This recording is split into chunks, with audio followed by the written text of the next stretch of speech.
మానవతామూర్తులందరూ కూడాను ఒక ఆలోచన దృక్పథాన్ని దృఢపరుచుకునేందుకు ధర్మధ్వజం తరపున ఒక చిన్న ఉపకరణంగా మేము మీకు సమర్పిస్తున్న దృశ్య మాలికలివి.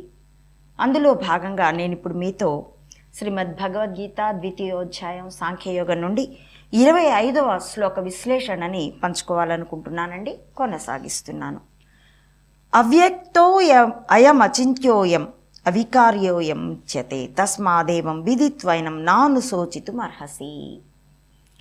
అవ్యక్తో అయం, అది అవ్యక్తమైనది, not explosive one, it is a hidden, వ్యక్తము కాకుండా ఉన్నటువంటిది. వ్యక్తమయ్యేది ఉన్నది, దేహం ఉన్నది.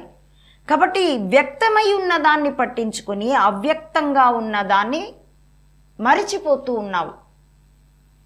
అదే ఇప్పుడైతే కరోనా మనకు బాగా నేర్పింది. కరోనా అవ్యక్తంగా ఉంటుంది, దాని ప్రభావం మాత్రం వ్యక్తమై ఉంటుంది. తుమ్మినా దగ్గినా భయం వేసి మాస్క్ కట్టేసుకొని ముసుగు వేసుకొని లోపల కూర్చుంటున్నాం. అవ్యక్తమైన దాన్ని తెలుసుకోవడం, గుర్తించడం మనకి కరోనా నేర్పింది అనుకోవచ్చు అన్నమాట. అలాగా ఇక్కడ ఆత్మ అవ్యక్తమైనది, అలాగే అది అచింత్యమైనది. ఇప్పుడు నువ్వు నిమ్మ పండుని చింతించావు, నిమ్మ పండు యొక్క అనుభవం నీకు ఉంది గనుక నిమ్మ పండు గురించి నువ్వు ఆలోచించగానే ఆ పచ్చిగా ఉన్నప్పుడు ఇలా ఆకుపచ్చగా ఉంటుంది, పండితే ఎర్ర పసుపు రంగులో ఉంటుంది, దాన్ని కోసి పిండితే దాని రసం పుల్లగా ఉంటుంది, దానిలో తేనె కలుపుకు తాగితే మజాగా ఉంటుంది.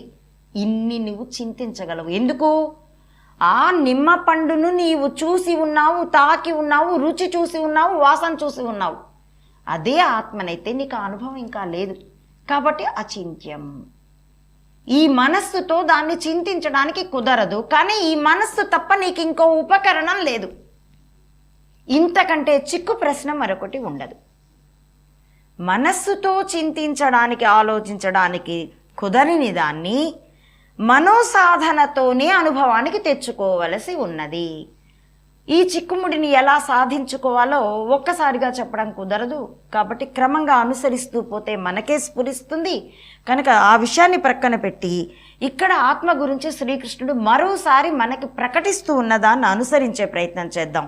కాబట్టి ఇది ఇంద్రియ గోచరం కాదు. కంటికి కనబడదు, చెవికి వినబడదు, ముక్కుతో వాసన చూడడానికి కుదరదు, స్పర్శించడానికి లేదు, ఆఘ్రాణించడానికి లేదు, రుచి చూడడానికి లేదు. ఇంద్రియ గోచరం కాదు, మనస్సుకి కూడా తెలిసేది కాదు. వికారాలుంటే, కదలికలుంటే, మార్పులుంటే తెలుసుకోగలం. కానీ దీనికి వికారాలు లేవు. ఇప్పుడు మనం ఒక బస్ స్టాప్లో నిలబడి ఉన్నాం, పక్కనే ఆ రాయిని ఆనుకుని పాము ఉన్నది, కదలకుండా ఉంది, మనం గుర్తించాం. అది కదిలి